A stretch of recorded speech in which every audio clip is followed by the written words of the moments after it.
পরিচ্ছেদ 12 সমাস প্রক্রিয়ায় শব্দ গঠন। কোন প্রক্রিয়ায়? সমাস প্রক্রিয়ায়। এখন দেখো, সমাসের মাধ্যমে নতুন শব্দ গঠিত হয়। বাক্যের মধ্যে পরস্পর সম্পর্কিত একাধিক পদকে এক পদে পরিণত হওয়ার নামকে আমরা বলবো সমাস। তাহলে কাকে আমরা সমাস বলবো? একাধিক পদ এক পদে পরিণত হবে। যেমন দেখো, নিচের বাক্য দুটির দিকে তাকানো যাক। প্রথম বাক্যে কি বলছে? পরীক্ষা সমূহের নিয়ন্ত্রক পরীক্ষার সময়সূচি স্কুল ও কলেজে পাঠানোর জন্য নির্দেশ দিয়েছেন। দেখো, এই যে আমরা এটাকে কি বলি? সময়সূচি বলি না সবসময়? সময় সংক্রান্ত সূচি কখনো বলা হয় না, আমরা সময়সূচি বলে অভ্যস্ত। কেন? এটা হচ্ছে সমাস। স্কুল কলেজে দেখো এক শব্দ করে ফেলছে হাইফেন দিয়ে, এটা পাঠানোর নির্দেশ দিয়েছেন। দেখো তো কত বড় শব্দটা কত ছোট শব্দে পরিণত হয়েছে। সমাস গঠনের এটাই হচ্ছে মূল কথা, শব্দকে ছোট করে আনবে, যুক্ত করে ফেলবে। পরীক্ষা সময়ের নিয়ন্ত্রক আমরা পরীক্ষা নিয়ন্ত্রক কমিটি জানি, ওই যে ওইরকম ভাবে। এখন আমরা এমন ভাবে এটার সাথে হ্যাবিচুয়েটেড হয়ে গেছি যে আমরা অনায়াসে বলতে পারি। তাহলে পরীক্ষা নিয়ন্ত্রক, পরীক্ষা সময়ের নিয়ন্ত্রক থেকে পরীক্ষা নিয়ন্ত্রক হয়ে গেছে। খেয়াল করছো? আচ্ছা, প্রথম বাক্যের পরীক্ষা সময়ের নিয়ন্ত্রক সময় সংক্রান্ত সূচি স্কুল ও কলেজ পদগুলো দ্বিতীয় বাক্যে যথাক্রমে পরীক্ষা নিয়ন্ত্রক, সময়সূচি এবং স্কুল কলেজ হিসাবে সংক্ষিপ্ত হয়েছে। সংক্ষেপ করার এই প্রক্রিয়াকে নাম হচ্ছে সমাস। এই যে সংক্ষিপ্ত হলো, এই প্রক্রিয়াটার নাম আমরা কি বলবো? এই প্রক্রিয়াটার নাম আমরা বলবো সমাস। আচ্ছা, সমাসবদ্ধ শব্দকে সমস্ত পদ বলা হয়, এটা হচ্ছে অনেক বেশি ইম্পর্টেন্ট। সমাসবদ্ধ শব্দকে কি বলা হয়? সমস্ত পদ। যেমন পরীক্ষা নিয়ন্ত্রক, সময়সূচি, স্কুল কলেজ, এগুলোকে কি বলবো আমরা? তাহলে সমস্ত পদ বলবো। এর প্রথম অংশের নাম হবে পূর্বপদ এবং পরে এই যে অংশটা আছে সেটার নাম বলবো পরপদ। এটা হচ্ছে পূর্বপদ এবং এটাকে আমরা কি বলবো? পরপদ। পূর্বপদ, পরপদ। এই যে দেখো বলা আছে এখানে, এর প্রথম অংশের নাম পূর্বপদ এবং শেষ অংশের নাম কি? পরপদ। এখানে পরীক্ষা, সময় ও স্কুল পূর্বপদ, আমি অলরেডি এটা বলছি, আর বলবো না। দেখো, যেসব শব্দ দিয়ে সমস্ত পদকে ব্যাখ্যা করা হয় তাদেরকে ব্যাস বাক্য বলা হয়। সমস্ত পদ জানো কোনটা? বলতো? মাত্রই বললাম, সমাসবদ্ধ শব্দকে সমস্ত পদ বলে। সমস্ত পদ হচ্ছে এই যেটা, এই পুরাটা হচ্ছে একটা সমস্ত পদ, এই পুরাটা হচ্ছে একটা সমস্ত পদ। পরীক্ষা নিয়ন্ত্রক বলো, সময়সূচি বলো, অলরেডি বলছি। তাহলে এখানে কি বলছে? সমস্ত পদকে যে ব্যাখ্যা করে তাদেরকে ব্যাস বাক্য বলা হয়। মানে কোন জায়গা থেকে আসছে যেটাকে তুমি ব্যাস বাক্য বলতে পারবা। ঠিক আছে? পরীক্ষা সমূহের নিয়ন্ত্রক সেটা হচ্ছে ব্যাস বাক্য, আর এইটার সমস্ত পদ কোনটা? পরীক্ষা নিয়ন্ত্রক। এই দেখো, এখানে পরীক্ষা নিয়ন্ত্রক পদের ব্যাস বাক্য হলো পরীক্ষা সমূহের নিয়ন্ত্রক, সময়সূচি শব্দের ব্যাস বাক্য হলো সময় সংক্রান্ত সূচি এবং স্কুল কলেজ পদের ব্যাস বাক্য হলো স্কুল ও কলেজ। এছাড়া যেসব পদ দিয়ে সমাস হয় সেগুলোকে সমস্যমান পদ বলে। মানে এই যে পদ, যেমন যে এই স্কুল, এই কলেজ, এটাকে আমরা তাহলে কি বলবো? সমস্যমান পদ বলবো। এটা আমরা মুছে দিই, এটা মুছে আরেকবার বুঝাই তোমাদের, এক সেকেন্ড।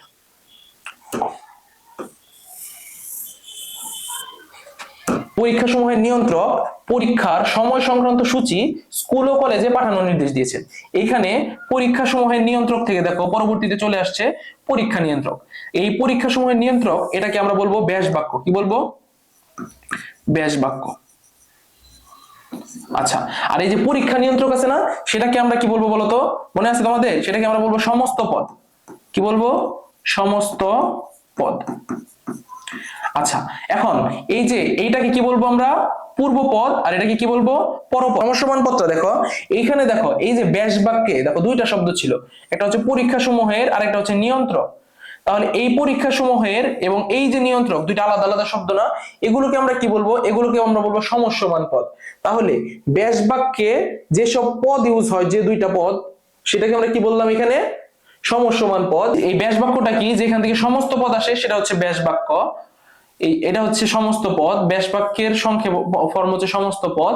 এটা হচ্ছে পূর্বপদ, এটা হচ্ছে পরপদ। আচ্ছা, এটা অনেক প্যাচ হয়ে গেছে, আবারও দেখাই। দেখো, সময় সংক্রান্ত সূচি, সময় সংক্রান্ত সূচি থেকে দেখো কি আসছে? সময়সূচি আসছে। তাহলে এই সময় সংক্রান্ত সূচি এটাকে আমরা কি বলবো? ব্যাস বাক্য বলবো। এবং এখানে যে এই যে দুইটা পদ আছে, এটাকে আমরা কি বলবো? এই যে পদগুলাকে, এটাকে আমরা বলবো সমস্যমান পদ। কোথা থেকে আসছে? সেটা ব্যাস বাক্য থেকে আসছে। এখন নিচে আসছে, দেখো কি নিচে আসছে? সময়সূচি। সময়সূচিকে আমরা এখানে কি বলবো? সমস্ত পদ। এবং এই যে সময়, এটাকে বলবো পূর্বপদ, এই সূচিকে বলবো পরপদ। আশা করি ইনশাআল্লাহ তোমরা বুঝতে পারছো। দেখো, প্রথম বাক্যের পরীক্ষা সমূহের নিয়ন্ত্রক পদগুলোর পরীক্ষা সমূহের এবং নিয়ন্ত্রক হলো সমস্যমান পদ। অলরেডি তোমাদেরকে বলছি যে ওই যে পরীক্ষা সমূহের নিয়ন্ত্রক, ব্যাস বাক্যের এই যে দুইটা আলাদা আলাদা পদ, এগুলোকে আমরা বলবো সমস্যমান পদ।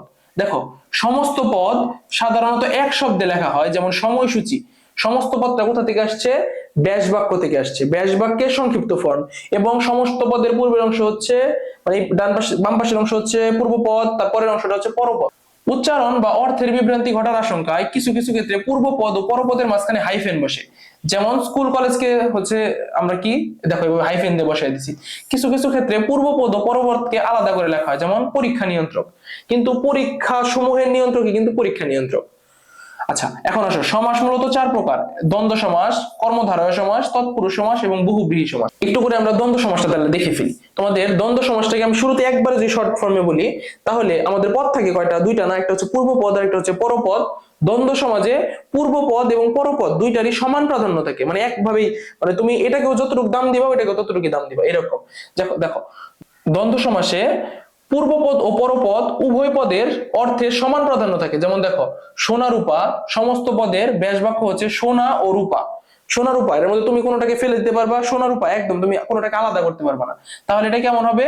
এটা হবে দ্বন্দ্ব সমাস। কেন? অর্থের সমান প্রাধান্য। যেমন দেখো, সোনা রূপার দাম বেড়েই গেছে, মানে দুইটার দামই বাড়ছে, কোন একটার দাম বাড়ছে, কি তুমি অর্থকে আলাদা করতে পারবা? পারবা না। যেমন দেখো, এটার অর্থ মানে কি, সোনার দামও বেড়ে গেছে, রূপার দামও বেড়ে গেছে, তাহলে দুইটারই সমান প্রাধান্য। দ্বন্দ্ব সমাসে বিভিন্ন রকম হইতে পারে, সমজাতীয় হইতে পারে, আবার বিপরীত হইতে পারে এবং অনুরূপ হইতে পারে, কিন্তু শব্দের সংযোগ করতে হবে, মানে দুইটা শব্দ একত্রে মিলবে। যেমন মা ও বাবা, মা বাবা দুইজনেরই সমান প্রাধান্য। স্বর্গ ও নরক, স্বর্গ নরক, স্বর্গ মানে কি, তুমি ভালো কাজ করলে স্বর্গে যাবা, আর নরক মানে কি, খারাপ কাজ করলে জাহান্নামে যাবা, মানে নরকে যাবা। তাহলে এটা কি সমান প্রাধান্য। জমা ও খরচ, জমা খরচ মানে তুমি জমাও করতেছো খরচও করতেছো। হাত ও পা, হাত পা, তোমার হাতটা কেটে দেই, দাও তো কেমন লাগে, বা পাটা কেটে দেই, তার মানে দুইটাই আছে। 19 ও 20, 19 20 মানে কোনো পার্থক্য না, একদম কাছাকাছি। ঝড় ও বৃষ্টি, ঝড় বৃষ্টি কোনোটাই বাদ দিতে পারবা? মানে ঝড়ের সময় ম্যাক্সিমাম ক্ষেত্রে বৃষ্টি হয়, আর বৃষ্টি হইলে অনেক সময় ঝড় হয়। আচ্ছা, তারপরে এটা তুমি বাদ দিতে পারবা না। পুটলা ও পুটলি, পুটলা পুটলি। আচ্ছা দেখো, এই যেটা কেন জানো এইখানে হাইফেন দেওয়া হয়েছে, ওই যে যাতে হচ্ছে কোনো দ্বন্দ্ব না লাগে মাঝখানে। হ্যাঁ, তুমি ও আমি, তুমি আমি, আসা ও যাওয়া, আসা যাওয়া, ধীরে ও সুস্থে, ধীরে সুস্থে, মানে তুমি ধীরেও করো এবং সুস্থ সম্পূর্ণভাবে কাজটা করো, তো এই জন্য কি ধীরে সুস্থে।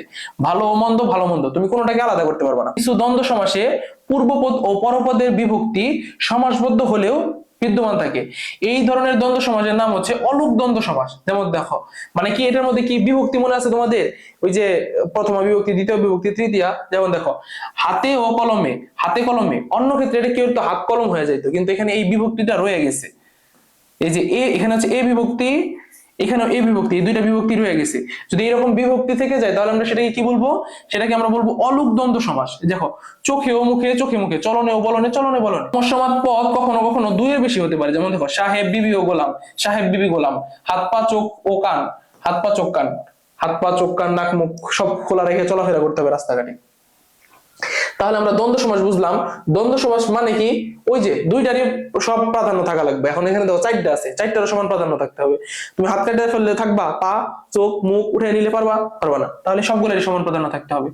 এখন আসো আমরা পড়বো কর্মধারয় সমাস। আচ্ছা, এই কর্মধারয় সমাসটা তোমাকে একবার যদি আমি বলি, সেটা হচ্ছে পরের পদের গুরুত্ব, পরের জিনিসটা তুমি বেশি গুরুত্ব দিবা। মানে ওই যে অনেক আছে না, যেমন যে আমাদের বইয়ে যে প্রতাপ আছে, প্রতাপ কি করে, নিজের বাপ মায়ের খবর নাই, এলাকার বাপ মায়ের সবটির খবর আছে। ওইটা হচ্ছে কি, তাহলে ওরে কোন সমাসের অন্তর্ভুক্ত করব? কর্মধারয় সমাস। আজকে বাংলা বইয়ের ভিতরে রাখবো, প্রতাপ হচ্ছে কর্মধারয় সমাসের উদাহরণ। আচ্ছা, যে সমাসে পরপদের অর্থ প্রাধান্য পায় তাকে আমরা বলবো কর্মধারয় সমাস। তাহলে কোনটা প্রাধান্য পাবে? পরপদের অর্থ প্রাধান্য পাবে। যেমন গোলাপ নামের ফুল, গোলাপ ফুল, সারাদিন গোলাপ লিখলে তোমার কোনো লাভ ছিল না যদি ফুল না থাকতো। আমরা এখন আমরা কি বুঝাইতেছি, এটা একটা ধরনের ফুল, গোলাপ কিন্তু এটা এক ধরনের ফুল। যা কাঁচা তাই মিঠা, কাঁচা মিঠা। কিছু কর্মধারয় সমাসের সমসমান পদে যে যোজক থাকে, যেমন এ দেখো, ঘাস, ঘাস যে জমি, ঘাস জমি। চিত যে সাঁতার, চিত সাঁতার। ভাজা যে বেগুন, বেগুন ভাজা। সিদ্ধ যে আলু, আলু সিদ্ধ। কনক যে চাপা, কনক চাপা। টাক যে মাথা, টাক মাথা। যে চালাক সেই চতুর, চালাক চতুর। যে শান্ত সে শিষ্ট, শান্ত শিষ্ট। এখানে দেখো বারবার এই যে আছে, যে আছে, যে আছে। তাহলে এটা কোন সমাস আমরা বললাম? কর্মধারয় সমাস। এখানে কোনটা দেখো, চালাকও যা জিনিস, চতুর জিনিস, শান্ত এবং শিষ্ট, শিষ্ট মানে হচ্ছে ভদ্র বোঝানো হয়, একই। টাক মাথা। আচ্ছা, এখানে টাক কি প্রাধান্য না মাথা? তোমার মাথা না থাকলে তো টাকই হইতো না, তাহলে কোনটা প্রাধান্য পাইতেছে? টাক মাথার মধ্যে মাথাটা প্রাধান্য পাইতেছে। এখন দেখো, কিছু কর্মধারয় সমাসের পূর্ব পদ সংখ্যাবাচক হয়, যেমন দ্বিগু কর্মধারয়।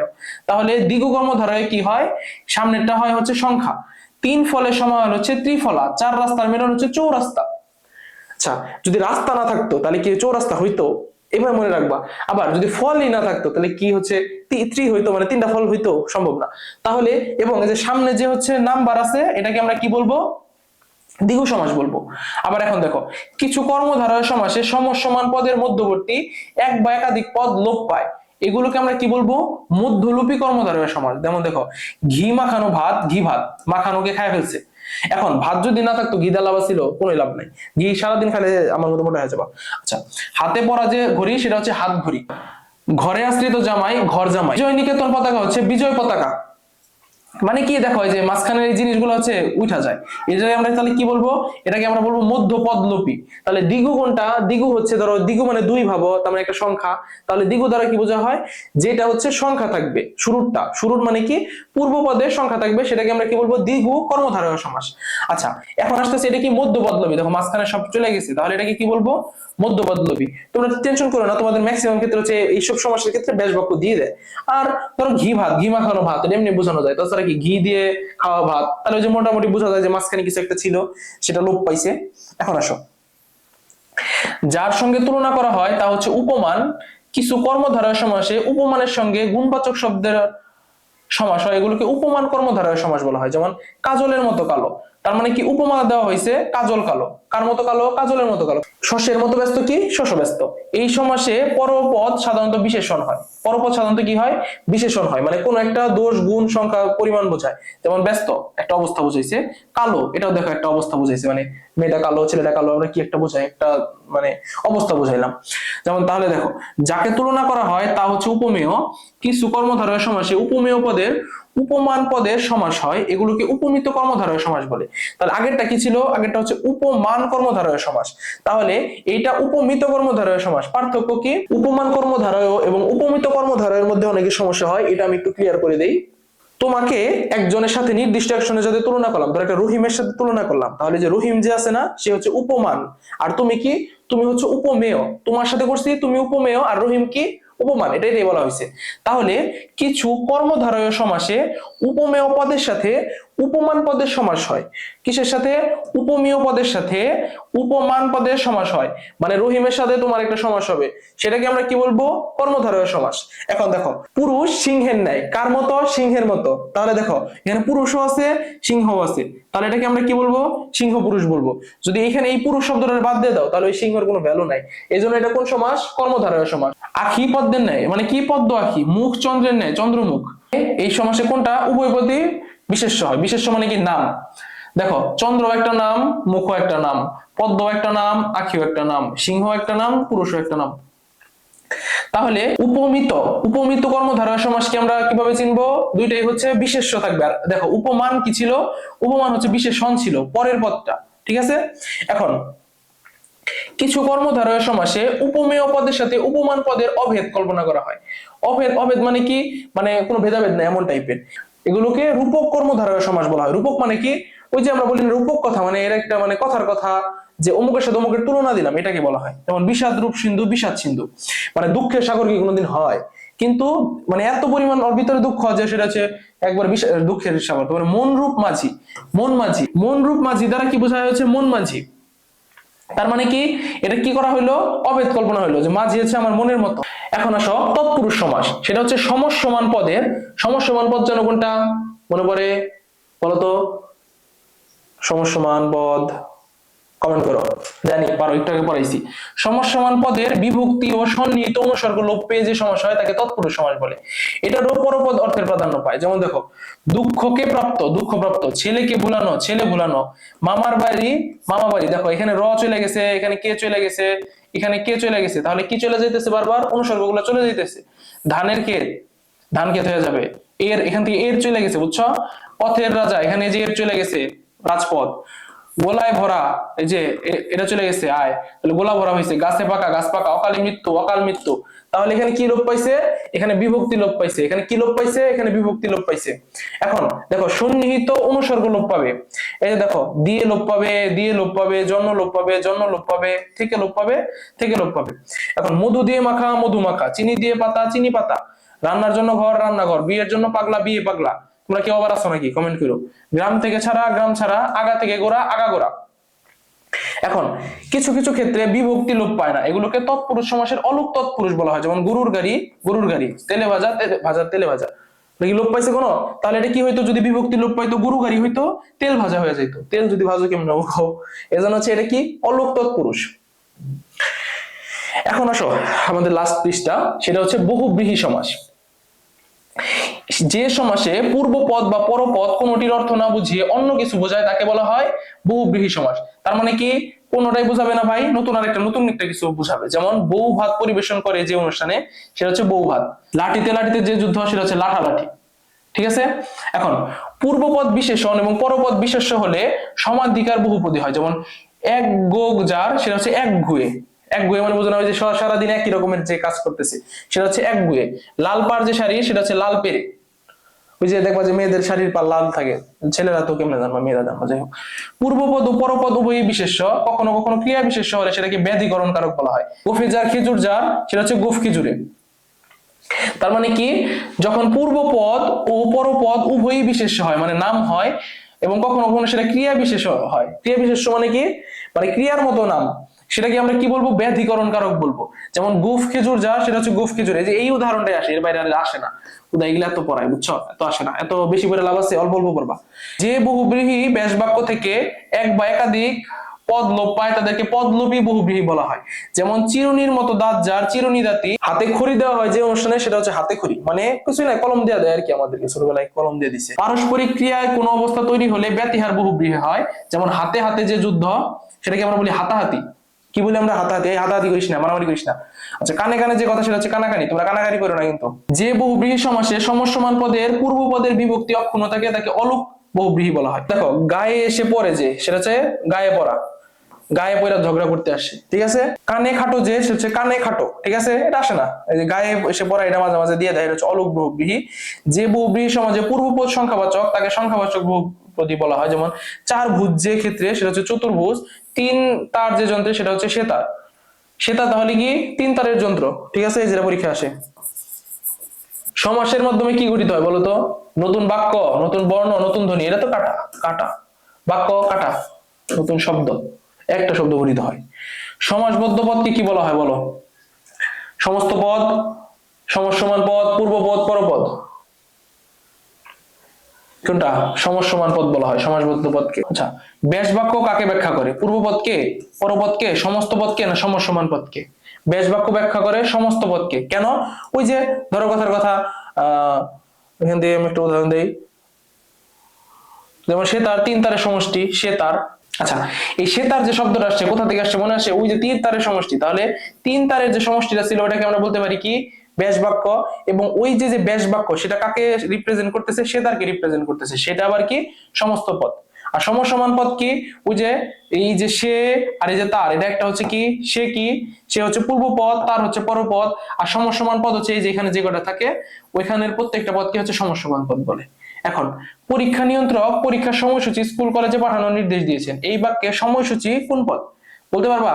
এই যে পরীক্ষা নিয়ন্ত্রক পরীক্ষার সময়সূচি, সময় এবং সূচি ঠিক এরকম ছিল, সেটা এখন কি হয়ে গেছে, সময়সূচি হয়ে গেছে। এটা হচ্ছে সমস্ত পদ, এবং এই সময় হচ্ছে পূর্বপদ, এর এটা হচ্ছে পরপদ। তাহলে এই দুটা কাটা গেল। আর সমসমান পদ, সমসমান পদ কি? সমসমান পদ হচ্ছে ওই যে সময় ও সূচি, ওইখানকার সময় আর ওইখানকার সূচি হচ্ছে কি, সমসমান পদ। অর্থের প্রাধান্য ভিত্তিতে বাংলায় সমাস কয় প্রকার? আমরা সমাস কয় প্রকার বলে আসছি, চার প্রকার। এখানে আমাদেরকে একটু প্যাচ দেওয়ার চেষ্টা করছে। নিচের কোনটি দ্বন্দ্ব সমাসের উদাহরণ? দ্বন্দ্ব সমাস জন্য কোনটা? পূর্বপদ ও পরপদ দুইটাই সেম। তাহলে কোনটা হবে? নয় ছয় হবে, ঘাস জমি হবে, কনক চাপা হবে, নাকি ত্রিফলা হবে? কোনটা হবে বলো তো? দুইটাই হচ্ছে সমানভাবে, কনক চাপা তো নাই, ঘাস জমি তো নাই, ত্রিফলা তো নাই, এটা হবে নয় ছয়। নিচের কোনটি কর্মধারয় সমাসের উদাহরণ? কর্মধারয় সমাসের কথা কি মনে পড়ে? কর্মধারয় সমাস হচ্ছে যেটা পরের পদকে প্রাধান্য পায়। এই যে ঘড়ি, এটা হচ্ছে হাত ঘড়ি, এটা হচ্ছে কর্মধারয় সমাসের উদাহরণ। দেখবো আমি উপরে তোমাদেরকে পরে আসছি। এখন মধ্যপদলোপী কর্মধারয়ের উদাহরণ কোনটি? এখন দেখো, চৌরাস্তা তো নাই। চৌরাস্তা হচ্ছে ওই যে রাস্তা না থাকলে, মানে রাস্তা না থাকলে চারটা হইলে লাভ কি, ওই যে ওইটা বলছিলাম। তাহলে এখানে আছে ঘি ভাত, এখানে আছে চালাক চতুর, আছে টাক মাথা, এটা হবে ঘি ভাত, ওই যে ঘি মাখানো ভাত, ঘি ভাত। উপমিত কর্মধারয় সমাসের উদাহরণ কোনটি? একটা হচ্ছে উপমান, আর একটা হচ্ছে উপমিত। চলো আমরা উপরে দেখাই নিয়ে আসি। এর মধ্যে কিন্তু প্যাচ লাগাও না, দেখাই দিই। এই দেখো, একটা হচ্ছে উপমান, যেটা আবার হচ্ছে পরপর যেটা থাকে সেটা হচ্ছে বিশেষণ থাকে, আর যেটা হচ্ছে উপমিত সেটার হচ্ছে দুইটাই কি থাকে, বিশেষ্য থাকে। অলরেডি বলছি দুইটা বিশেষ্য থাকে, দাগে অনেক শেষ করে ফেলছি না, তাহলে দুইটা বিশেষ্য আছে। তাহলে আমাদের কোনটা চাইছে বলতো? উপমেয় চাইছে, তার মানে কি পরেরটা কি থাকবে? বিশেষণ থাকবে। দেখো তো বিশেষণ কোনটা? মাঝি বিশেষণ না শুভ্র বিশেষণ না চৌরাস্তা, এটা তো নাই। এই যে কাজল কালো, এটা দ্বারা হচ্ছে বিশেষণ বোঝানো হয়েছে, তাহলে এটার কোনটা বোঝানো হবে? কাজলের মতো কালো, কাজল কালো। বিভক্তি লোপ পাওয়া তৎপুরুষ সমাসের উদাহরণ কোনটি? দেখো, হাতে কাটা বিভক্তি আছে, আছে। গরুর গাড়ি, এটা এখন লাগতেছে না। তেলে ভাজা, এটা হচ্ছে এই যে দেখো তেলে আছে। ছেলে ভুলানো, আচ্ছা এই ছেলে ভুলানোটা হচ্ছে এখানে বিভক্তি লোপ পাওয়া, কারণ আমাদের মনে আছে ওই যে ছেলেকে ভুলানো, দেখবা আমি তোমাকে দেখাই, দাঁড়াও। ছেলেকে ভুলানো,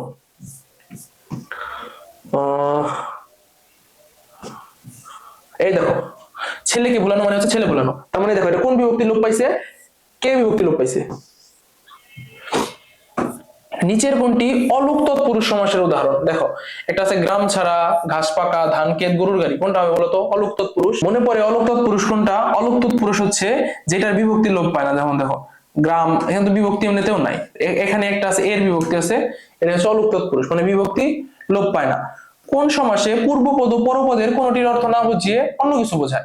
মানে পূর্বপদ এবং পরপদের কোনটির অর্থ বোঝাবে না, কিন্তু অন্য কিছু বোঝাবে, সেটা হবে বহুব্রীহি সমাস। কোন সমাস হবে? বহুব্রীহি সমাস। যে বহুব্রীহি সমাসে সমস্ত মান পূর্বপদের বিভক্তি অক্ষুণ্ণ থাকে, যে বহুব্রীহি সমাসে সমস্ত মান পূর্বপদের বিভক্তি অক্ষুণ্ণ থাকে, সেটাকে আমরা কি বলবো? এটা হবে কি?